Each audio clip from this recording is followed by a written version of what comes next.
A paz do Senhor Jesus para você que está aí presente do outro lado, nos assistindo. Como de costume, estou trazendo mais um vídeo novo para você se regozijar da palavra de Deus. Está com a Bíblia aí?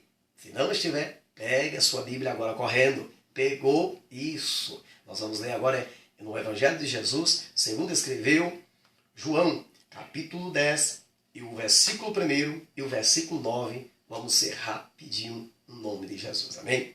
Pois está escrito assim, ó.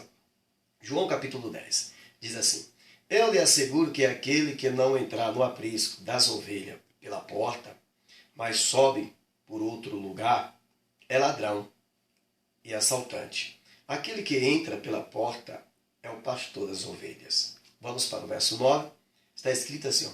Eu sou a porta. Quem entra por mim será salvo. Entrará e sairá e encontrará pastagem. Então nós lemos aqui a palavra do Senhor. Jesus aqui está narrando, contando a história do aprisco, de um campo, onde se encontram pastores, e o Senhor aqui está se colocando, Jesus está se colocando como pastor. Ele aqui diz assim, ó, ele diz assim, que ele é o pastor das ovelhas. E ele diz assim, eu estou na porta. Então, para você entender que Jesus está na porta, há uma necessidade de primeiro fazer aquele pano de fundo, para você conseguir mais ou menos interpretar por que Jesus disse, eu estou na porta. Pois bem, o pastor daquela época tinha algumas ferramentas que ele andavam, que eram armas na realidade, né? Essas armas eram armas que ele utilizava para trazer proteção. Então, as armas traziam proteção para quem? Para as ovelhas da época.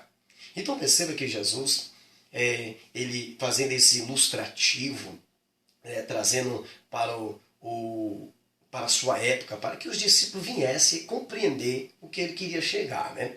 Então, por esta razão, o pastor daquela época usava essas ferramentas. E uma das ferramentas que os pastores da época usavam era o cajado.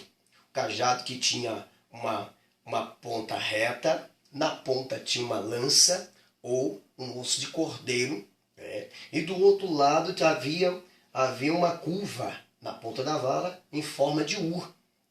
Justamente por quê? Porque a ponta reta com a lança servia para atacar os inimigos. Quando viesse os mercenários, quando viesse aparecer ali os ladrões, o pastor pegava aquele cajado ali e a parte de ataque ele apontava e ali ele ia para frente e não deixava que o inimigo roubasse as suas ovelhas. Então ele usava essa ferramenta, a ponta reta da ferramenta. E o outro lado, que era a forma de U, dessa vara, desse cajado, ele usava para conduzir a ovelha. Quando a ovelha estava perto de sair ao caminho, estava saindo do caminho, então ele usava a ponta, o fundo do cajado, que era a forma de U, grudava ali no pescoço da ovelha e trazia a ovelha para o caminho. Então, essa aí é uma das ferramentas que os pastores usavam na antiguidade e usam até o dia de hoje. A segunda ferramenta que os pastores também costumam usar, que era aquela ferramenta por nome de funda. A funda era aquele couro grande, né, que ele utilizava ali, forma de estilingue da época, na realidade, né, duas pontas de couro, né, com um fundo na ponta, ele colocava a pedra, girava com muita força, girava, e ali ele soltava aquela funda e a pedra ia na direção que o pastor queria. Aí nós lembramos de quando Davi usou a funda para atacar ali Golias, que estava querendo lhe atingir. Lembra de Golias? Aquele homem que tinha 3 metros de altura, aquele homem que usava uma armadura de 66 quilos, aquele homem que seu capacete tinha 5 quilos, que a sua caneleira tinha 5 quilos, a sua lança, a sua ponta tinha 7 quilos, pois aquele homem que era valentão, Davi derrubou ele com uma pedrinha só, usando uma funda. Davi era experiente, Davi era super inteligente. Então por isso que ele usou essa funda aí, tendo a plena certeza que através dessa ferramenta Deus ia lhe dar a vitória. Então essa é a função da funda. E a segunda função da funda era a função como laço. Lembra do vaqueiro quando laçava o boi e tal? Então, a funda também era utilizada dessa forma também. Quando a ovelha estava distante de 5, 10 metros, que o pastor não conseguia utilizar, então ele pegava aquela funda, abria aquela funda de forma de laço, parecendo o laço do vaqueiro, ele lançava, jogava a funda, ia laçava a ovelha e ele puxava a ovelha. Jesus faz isso com muitas pessoas no dia de hoje. Ele lança a funda em forma de laço. Quando a pessoa está perto de cair no abismo, num despenhadeiro, ele vai lá e traz a pessoa de volta e dá um livramento desse muito grande. Então, a outra ferramenta que os pastores usavam era a ferramenta que eu posso intitular e dizer que eram os instrumentos, né? Que era a harpa. Para que era a harpa? Né? Alguns pastores usavam a harpa, outros usavam flauta. Né? Tudo isso para quando viesse a noite. Quando dava a noite, o pastor pegava as suas ovelhas, colocava no aprisco, né?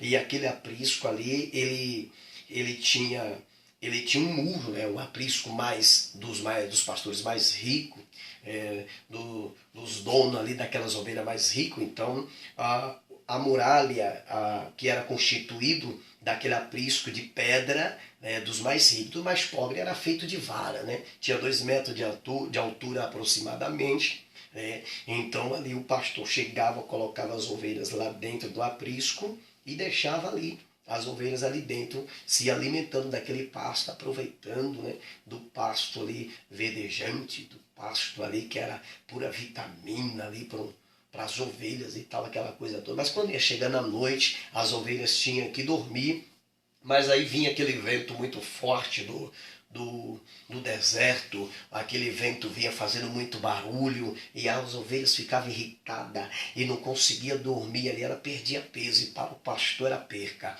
Então o pastor pegava, usava o instrumento para tocar. Então alguns pastores pegavam a harpa e começavam a tocar a flauta e começavam a tocar. Então quando mandaram chamar Davi para encarar, para fazer até ali tocar lá na sala do rei Saul para expulsar os demônios, Davi já tinha treinado e já tinha costume de tocar a harpa. Deus já ouvia Davi tocar a harpa muitas vezes lá, né, no meio do pasto. Então perceba aí que o pastor daquela época ficava com as ferramentas, com esse instrumento ali no pé, na porta, né? Naquela porta ali do aprisco, que era composta mais ou menos de 10 metros, a porta. E detalhe, a mesma porta do aprisco, a mesma entrada, era a mesma saída. Não tinha duas saídas, né? Não tinha uma entrada e uma saída, não, era a mesma entrada, era a mesma saída. Então o pastor ficava parado em pé na porta ali, ou sentado, mas ficava olhando para os dois lados, para as ovelhas que estavam do lado de dentro e também para os mercenários, se vinha alguns mercenários, se vinha algum ladrão para tentar atacar. Então ele ficava ali atento, né? Ligado naquela coisa toda. Ali, e tinha naquela época alguns pastores se reuniam e quando dava a noite ali chegava outro pastor também e pegava suas ovelhas e colocava lá dentro, né, e juntava 2 rebanhos, 3 rebanhos e na porta ali ficava 3 pastores para passar a noite, né? É por isso que nós encontramos no texto a palavra do Senhor que diz assim: as ovelhas conhecem a minha voz, né? Então naquela época não se colocava uma fita na ovelha, nem ferrava a ovelha, não marcava a ovelha, né? Cada ovelha daquela época tinha o seu nome, né? Não sei qual era o nome delas, mais ou menos, né? Mas cada uma delas tinha seu nome. E detalhe, ela só obedecia à voz do seu pastor. No outro dia de manhã ali, as ovelhas tinham que o pastor chegava ali, chamava cada uma pelo seu nome e cada uma lhe obedecia e aí ela saía do meio, né, ali do pasto ali, das outras, e cada uma seguia o seu pastor. Então veja só, quando Jesus diz assim, eu estou na porta, Jesus está dizendo que ele está fornecendo segurança para o aprisco, fornecendo segurança para a pessoa que pertence ao aprisco dele. Então você que pertence ao aprisco de Jesus, você que pertence à igreja de Jesus, você que está na casa de Deus, eu quero te dizer, Jesus está na sua porta. Quando Jesus está na porta, o mal não entra. Quando Jesus está na tua porta, a inveja não entra. Quando Jesus está na sua porta, a macumba não entra. Quando Jesus está na tua porta, os demônios não entram. Quando Jesus está na tua porta, você recebe a vitória. Lembra de quando Moisés lá, antes até mesmo de falar para Faraó ali, liberar ali o povo, e Faraó ficou com aquela dureza sem querer liberar o povo, e Deus mandou que colocasse sangue nos umbrais da porta, e tudo, sangue do cordeiro. Aquele sangue do cordeiro simboliza Jesus na porta. Então, quando Jesus está na porta, você tem total liberdade, porque Jesus não vai deixar uma coisa ruim entrar para dentro. E eu te faço a pergunta, será que Jesus está na porta do seu casamento? Será que Jesus está na porta da sua casa? Será que Jesus está na porta do seu trabalho? Será que Jesus está na porta da sua vida sentimental, na porta da sua vida espiritual? Será que Jesus está na porta da sua vida financeira? Será que Jesus está verdadeiramente na sua porta? Porque se Ele estiver na sua porta, você pode ter certeza que você tem segurança total. E o interessante é que ter Deus como segurança é prioridade. Por que é prioridade? Porque Deus, ele não dorme, ele não cochila, Deus está sempre acordado. Deus fornece totalmente segurança. O inimigo não vai conseguir driblar, o inimigo não vai conseguir enganar algum segurança que nós vemos por aí. Tem algum segurança por aí que dorme, o inimigo consegue invadir, e quando o segurança vai perceber, já foi roubado a residência, o local de trabalho e tudo mais. Não, com o nosso Deus é diferente. O nosso Deus, ele está sempre ali, protegendo a sua vida, sempre guardando o seu povo. Eu quero dizer para você, Deus está te guardando. Jesus está te protegendo, Jesus está com você, deixa Ele ser a sua porta, aleluia. Quando Ele diz aqui, eu estou na porta, aquele que entrar, aquele que me aceitar, aquele que estiver comigo vai ter, aleluia, vai ter um pasto verdejante. Aquele que entrar, aleluia, por essa porta, ele vai achar paz, ele vai achar amor, ele vai achar tranquilidade, ele vai achar felicidade. Então essa é a mensagem de Deus para o seu coração. Você que gostou do vídeo aí, quer comentar e quer lançar alguns comentários aí, algumas opiniões aí, pastor, e aquele fala sobre aquilo, fala sobre aquele assunto, fala sobre aquilo lá, fala sobre o Apocalipse, fala sobre o livro de Daniel, fala, enfim. Comente aí, amém? Divulga no Facebook, compartilhe entre seus amigos, porque nós estamos aí, amém? Que Deus abençoe a sua vida, em nome de Jesus.